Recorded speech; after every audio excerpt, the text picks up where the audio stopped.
Darling ఎందుకు చెప్తున్నానంటే ఈ షూటింగ్లో ఎవరు ఎక్కడ వెళ్తే కూడా అటు తిరిగితే చాలు సార్ బాగున్నారా మీరే అలా అలా అందరూ ఎలా మమ్మల్ని అక్కడ చూసుకున్నారంటే ఒక 30-40 డేస్ అందరూ, అది కూడా సమ్మర్ హాలిడే, ఎండ, టూ మచ్ ఎండ, చాలా బాగా చూసుకున్నారు. అందుకే వాళ్ళకి ఒక డార్లింగ్ అని పిలిచాను నేను నా ప్రేమతో.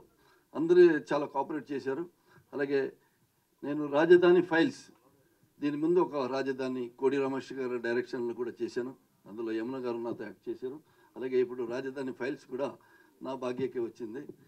ఇది ఒక పిక్చర్. ఇప్పుడు డైరెక్టర్ గారు స్టోరీ చెప్పినప్పుడు నేను కూడా భయపడ్డాను, ఇద్దరు హీరోస్ రిజెక్ట్ చేశారు, మీరు ఎలా చేశారని.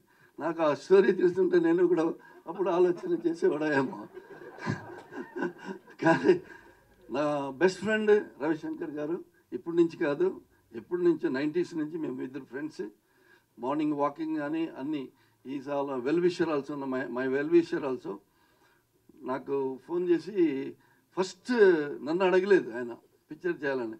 నీ అబ్బాయి ఏం చేస్తున్నాడు వినోద్, అబ్బాయి రెడీ అయ్యాడా అన్న. నేను లేదు, ఆడ ఇంకా షూటింగ్ రెడీ అవ్వలేదు అన్నాడు.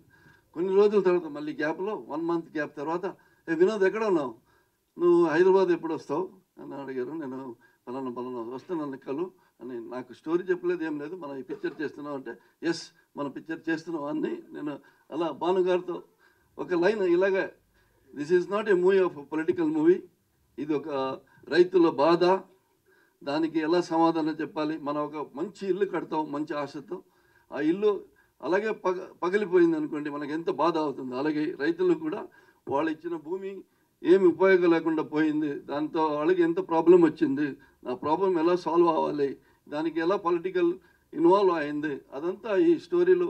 బట్ పొలిటికల్ అన్నీ ఎవరిని డైరెక్టర్ గారు పర్టికులర్లీ చూపించలేదు. నా క్యారెక్టర్ కూడా it is not a political character, పక్కా రైతు క్యారెక్టర్ ఇట్ ఈస్. నేను రైతుల ప్రాబ్లం ఎలా చేయాలి, ఎలా సాల్వ్ అవుతుందో, ఎలా మూమెంట్స్ వస్తుందో, దానికి సాల్వేషన్ ఏంటి. బట్ ఫ్యూచర్లో రైతులు అంటే డెఫినెట్గా ఒక ఇండియాలోనే అన్ని ఉద్యోగాలు ఉంటాయి, వాణి గారు చెప్పినట్టు. బట్ బెస్ట్ ఉద్యోగం రైతుల ఉద్యోగం అంటారు. ఎందుకంటే ఎవరు ఏ ఆఫీసులో పనిచేస్తే కూడా సాయంకాలం వచ్చి ఇంటిలో తినడానికి భోజనమే కావాలి. భోజనం ఎక్కడ నుంచి వస్తుంది? భోజనం వచ్చేదే రైతుల నుంచి. వాళ్ళ కష్ట, వాళ్ళ సుఖ, మళ్ళీ వాళ్ళకి వచ్చే ఇబ్బంది అన్నీ ఉన్నాయి. సో డెఫినెట్లీ దాన్ని బేస్ చేసుకొని డైరెక్టర్ గారు భానుగారు ఈ పిక్చర్ని చేశారు. ఈ పిక్చర్ డెఫినెట్లీ నేను కూడా అందరూ మంచి క్యారెక్టర్ చేశారు. హీరో, హీరోయిన్, ఈవెన్ వాణి గారు, నేను, అందరూ చాలామంది ఉన్నారు దీనిలో. మన నెగిటివ్ సైడ్లు కూడా చాలామంది ఉన్నారు, పాజిటివ్ సైడ్లు కూడా చాలామంది ఉన్నారు. అయితే మెయిన్ క్యారెక్టర్ ఈ పిక్చర్లో అమరావతి రైతులు. వాళ్ళకి స్పెషల్ థ్యాంక్స్ చెప్పాలండి.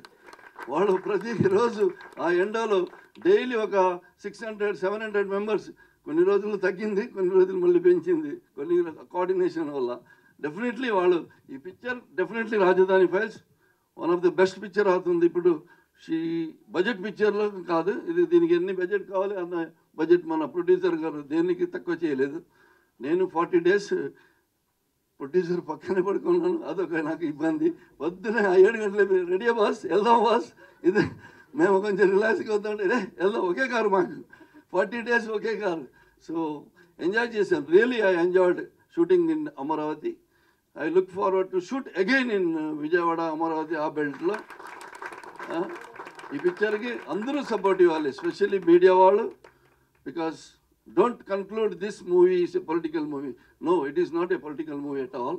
This is a content-based story. Definitely a new director given this best shots. ఆయన పాప లాస్ట్లో ఓన్లీ వాయిస్ పోయిందండి డైరెక్టర్ గారికి. ఏం డైలాగ్ చెప్తే కూడా అది వాయిసే లేదు. అలా 40 days అలా అయిపోయారు పాప. ఆయన పడే కష్టానికి, ప్రొడ్యూసర్ చేసిన ఈ ప్రయత్నానికి దేవుడు డెఫినెట్లీ మంచి సక్సెస్ ఇస్తాడు, డెఫినెట్లీ ఇస్తారు గ్యారంటీగా. అలాగే మాకు కూడా ఒక మంచి పిక్చర్ చేసిన ఒక ఇది ఉంటుంది. నేను డైరెక్టర్ గారి గురించి కూడా చెప్పను, ప్రొడ్యూసర్ గారికి కూడా చెప్పను, ఈవెన్ కెమెరామ్యాన్, టెక్నీషియన్ ఎవరి గురించి కూడా చెప్పను. ఎందుకంటే అందరూ డైరెక్టరే మొత్తం చెప్పేశారు. సో ఇంకా బోర్ కొట్టడం బాగదు. డెఫినెట్లీ మీ సపోర్టు ఈ పిక్చర్కి ఉండాలి, ఎస్పెషల్లీ మీడియా సపోర్ట్ ఉండాలి. ఈ మీడియా వాళ్ళు ఈ పిక్చర్ని ఒక రైట్ వేలో చూపించి డెఫినెట్లీ ఒక మంచి పిక్చర్ రావాలని కోరుకుంటూ నా 2 మాటలు ముగిస్తాను. Thank you very much.